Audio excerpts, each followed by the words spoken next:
Assalamualaikum warahmatullahi wabarakatuh. Perkenalkan, nama saya Adelia Dwi Dastuti dengan nomor NPM 2212020105 dari 3B Akuntansi. Hari ini saya akan mempresentasikan analisis strategi bisnis dari salah satu minimarket terbesar di Indonesia, yaitu Indomaret, dengan menggunakan dua alat analisis utama, yaitu yang pertama IFAS, Internal Factor Analysis Summary, dan EVAS, External Factor Analysis Summary.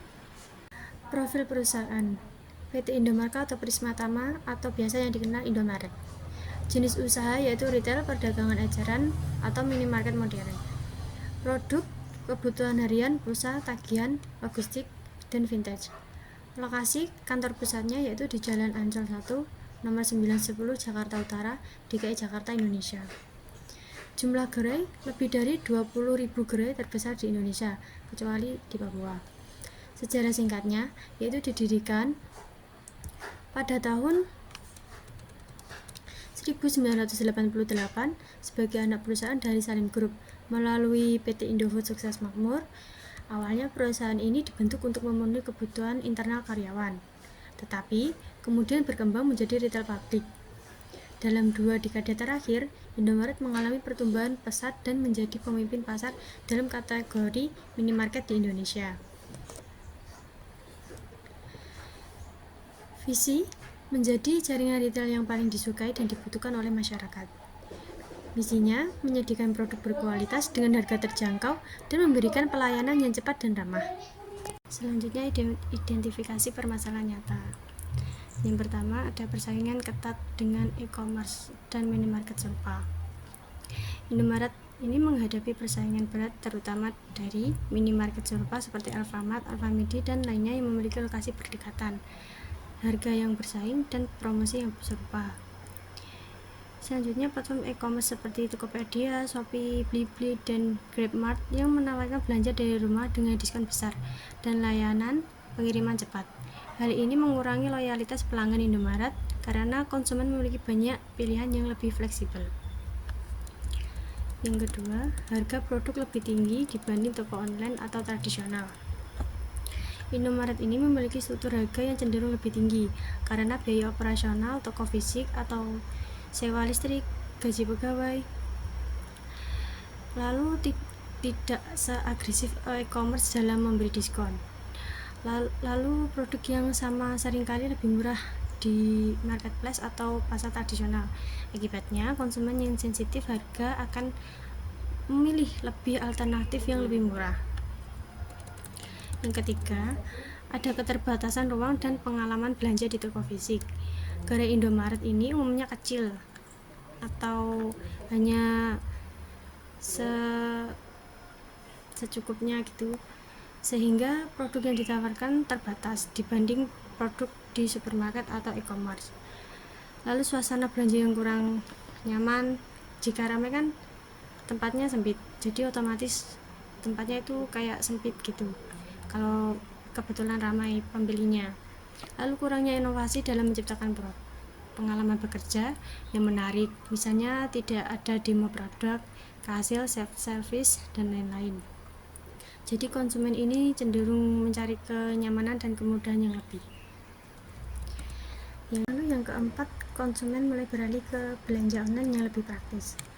Tren digitalisasi mendorong banyak konsumen, terutama anak muda dan pekerja kota, untuk berbelanja lewat aplikasi karena bisa dilakukan di rumah, menghindari antrian dan hemat waktu. Terutama memanfaatkan promo eksklusif online, yaitu membuat kunjungan ke toko fisik Indomaret menurun secara perlahan.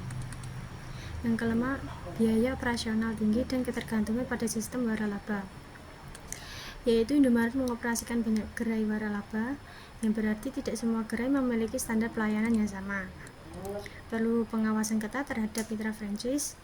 Biaya operasional, pengawasan distribusi dan logistik sangatlah mahal. Hal ini mengurangi fleksibilitas strategi dan meningkatkan resiko inkonsistensi brand. Selanjutnya ada tabel IFAS atau Internal Factor Analysis Summary. Yang pertama, faktor internal ada strength. Yang pertama, apakah fasilitas dan infrastruktur toko Indomaret mendukung operasional yang efisien, yaitu jumlah ada 37, rating 3,7, bobot 0,09, bobot kali rating 0,33. Yang kedua, apakah karyawan Indomaret memiliki keterampilan dan pelatihan memadai dalam melayani pelanggan? Di sini jumlah ada 38, rating 3,8, bobot 0,09, bobot kali rating 0,33. Kemudian yang ketiga, apakah arus kas dan keuangan Indomaret stabil untuk mendukung ekspansi dan operasional? Di sini jumlah ada 35, rating 3,5, bobot 0,08, bobot kali rating 0,28. Kemudian yang keempat, apakah Indomaret menggunakan teknologi yang mendukung proses operasional dan pelayanan pelanggan? Jumlah ada 36, rating 3,6, bobot 0,08, bobot kali rating 0,29. Kemudian yang kelima, apakah merek Indomaret dikenal luas dan memiliki reputasi perusahaan baik di mata konsumen? Jumlah dari 39, rating 3,9, bobot 0,09, bobot kali rating 0,35. Kemudian yang keenam, apakah Indomaret memiliki hubungan yang kuat dengan pemasok dan mitra usaha? Jumlah dari 38, jumlah dari 39, rating ada 3,9, bobot 0,09, bobot kali rating ada 0,30. Jadi jumlah dari sekarang apa yang tadi sekarang ini ada jumlah 224, lalu bobotnya juga 0,5, bobot kali rating jumlahnya 1,93. Selanjutnya, IFAS ini ada weakness. Yang ketujuh, apakah toko-toko Indomaret mengalami keterbatasan ruang untuk menambah produk atau layanan baru? Di sini jumlah ada 33, rating ada 3,4, bobot ada 0,08 dan bobot kali rating 0,3. Yang kedelapan, apakah Indomaret tingkat turnover karyawan cukup tinggi? Itu jumlah ada 30, rating 3,0, bobot 0,06 dan bobot dan rating ini ada 0,18. Kemudian yang ke-9, apakah biaya operasional Indomaret tinggi dan mempengaruhi profitabilitas perusahaan? Jumlah ada 33, rating 3,3, bobot 0,07 dan bobot kali rating ada 0,2. Kemudian yang ke-10, apakah pembaruan teknologi di Indomaret masih lambat atau belum merata di semua toko? Jumlah ada 35, rating ada 3,5, bobot ada 0,07 dan bobot kali rating ada 0,2. Kemudian yang ke-11, apakah masih terdapat persepsi negatif terhadap pelayanan atau kualitas produk di toko Indomaret? Jumlah ada 35, rating ada 3,5, bobot ada 0,07, bobot kali rating ada 0,2. Kemudian yang ke-12, apakah Indomaret masih kurang aktif dalam menjalani kolaborasi atau kemitraan strategis di luar negeri? Di sini jumlah ada 34, rating ada 3,4, bobot ada 0,08 dan bobot kali rating ada 0,3. Lalu jumlah dari weakness ini, untuk jumlahnya ada 201, lalu untuk bobot ada 0,50, bobot kali rating totalnya 1,38. Jadi total IFAS strength dan weakness ini ada 425, lalu bobotnya ada 1,00, bobot kali rating ada 3,31, lalu selisih sumbunya ada 0,55. Selanjutnya ada IFAS faktor eksternal. Yang pertama ini ada opportunity. Pertama, apakah Indomaret masih kurang aktif dalam menjalin kolaborasi atau kemitraan strategis di luar negeri? Ini jumlah ada 33, rating 3,3, bobot 0,07, bobot kali rating ada 0,23. Lalu yang kedua, apakah tren penggunaan dompet digital dan transaksi cashless dapat meningkatkan kenyamanan belanja di Indomaret? Jumlah ada 43, rating 4,3, bobot 0,09, bobot dan ranting ada 0,38.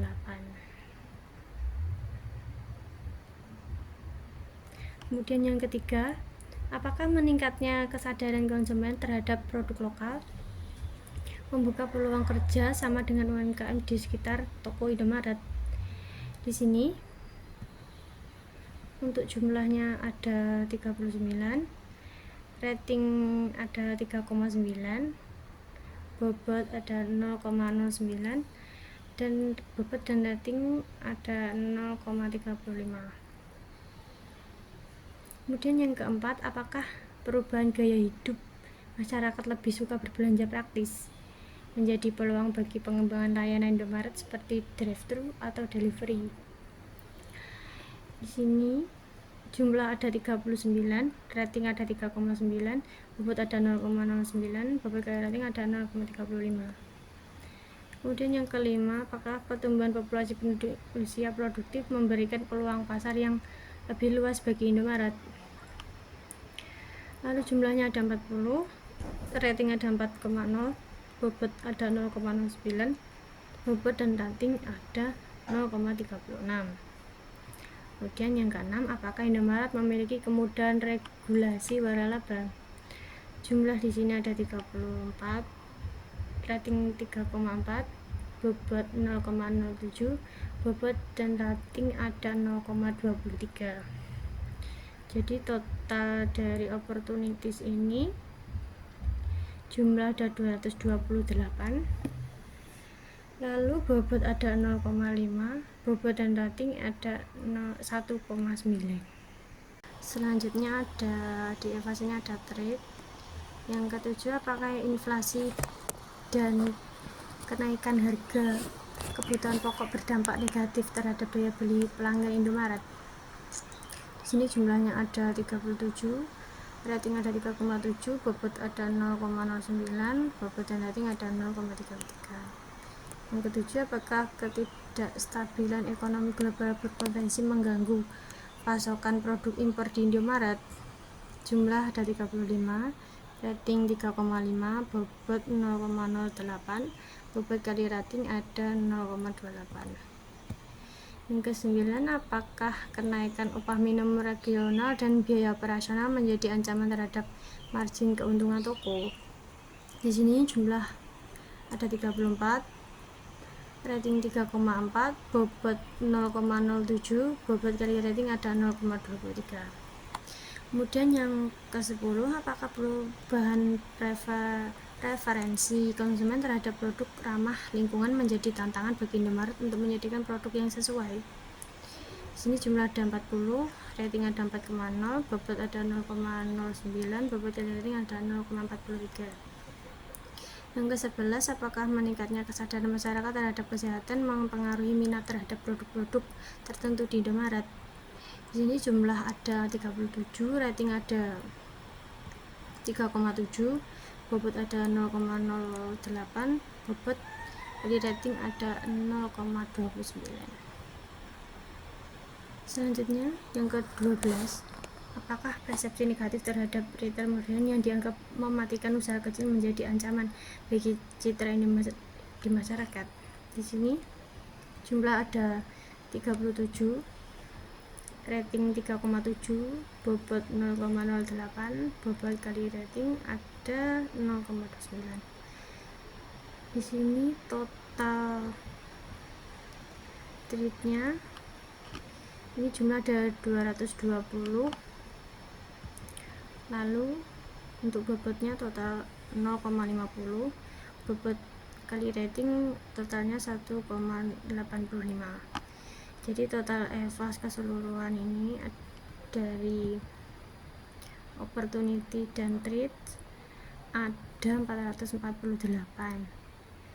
dan rating dari EVAS, bobot dari EVAS ada 1,00, bobot kali rating ada 2,65. Jadi selisih EVAS sumbu Y itu 0,05. Rencana solusi berdasarkan analisis SWOT. Yang pertama ada mendukung strategi agresif. Strategi ini diambil ketika organisasi memiliki kekuatan yang signifikan dan ada peluang besar di pasar, seperti memunculkan produk yang lebih inovatif. Kemudian yang kedua, kuadran 2 ada strategi ST ini mendukung strategi diversifikasi. Strategi ini digunakan ketika organisasi ingin mengurangi risiko dengan memasuki pasar atau industri baru. Misalnya ini seperti mengembangkan produk baru yang berbeda dari produk utama, memasuki pasar geografis yang baru. Selanjutnya, kuadran 3 strategi WT mendukung strategi defensif. Strategi ini diambil ketika organisasi menghadapi ancaman yang signifikan dan memiliki kelemahan yang harus diatasi.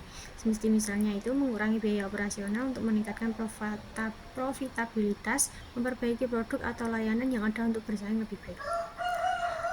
Kemudian yang keempat ada kuadran 4, ini strategi WO mendukung strategi turnaround. Strategi ini diterapkan ketika organisasi mengalami penurunan kinerja dan perlu melakukan perubahan yang signifikan untuk memperbaiki situasi. Ini misalnya mengidentifikasi dan menghentikan produk atau layanan yang tidak menguntungkan. Strategi yang akan dilakukan ini yang pertama adalah strategi SO agresif, digitalisasi dan O2O atau online to offline, memanfaatkan jaringan toko untuk mendukung sistem belanja online dengan pengiriman yang cepat. Lalu inovasi produk dan layanan, meningkatkan kualitas produk privat label, serta memperluas layanan seperti pengiriman barang, pembayaran tagihan, dan pembelian digital.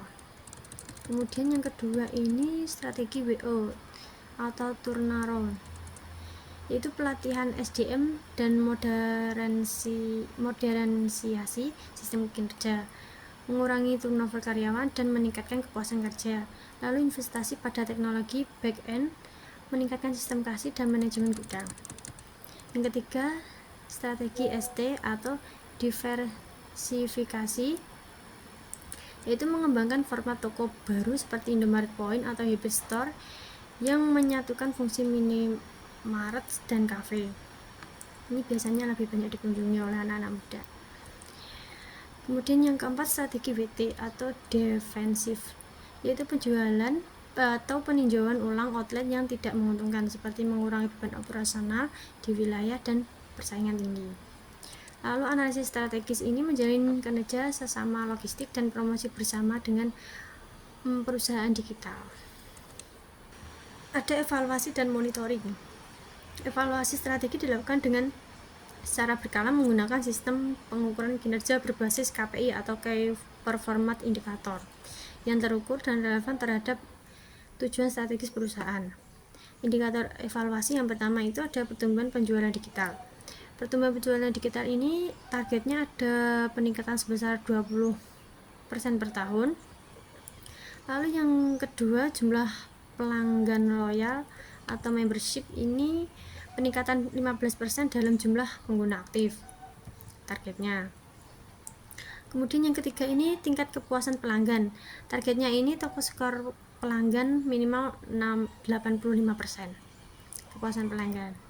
Kemudian yang keempat, efisiensi operasional ini targetnya ini pengukuran biaya logistik per unit produk. Jadi waktu distribusi barang ke toko itu. Lalu yang kelima, evaluasi triwulan, setiap 3 bulan dilakukan review strategi dan performa, lalu feedback dikumpulkan dari pelanggan, karyawan, dan tim operasional. Kemudian selanjutnya ada kesimpulan. Analisis SWOT merupakan alat penting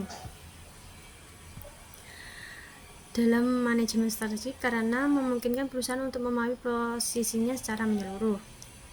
Seperti apa yang menjadi kekuatan, kelemahan, peluang, dan ancaman. Dalam kasus Indomaret ini, SWOT atau SWOT menunjukkan bahwa perusahaan memiliki potensi besar untuk bertransformasi secara digital dan memperkuat posisi pasar yang mampu mengelola risiko eksternal secara efektif. Lalu tabel IFAS dan EVAS yang tadi saya jelaskan tadi menjadi dasar kuantitatif yang membantu dalam proses pengambilan keputusan. IFAS menunjukkan kekuatan Indomaret dalam brand dan jaringan, sementara EVAS menekankan pentingnya adaptasi terhadap perubahan teknologi dan perilaku konsumen. Dengan menggunakan strategi agresif SO, Indomaret dapat memanfaatkan peluang untuk setiap kompetitif dan relevan di era digital. Evaluasi secara berkala dan berbasis indikator yang jelas akan memastikan bahwa strategi yang diambil dapat terus disesuaikan dengan kondisi pasar yang dinamis.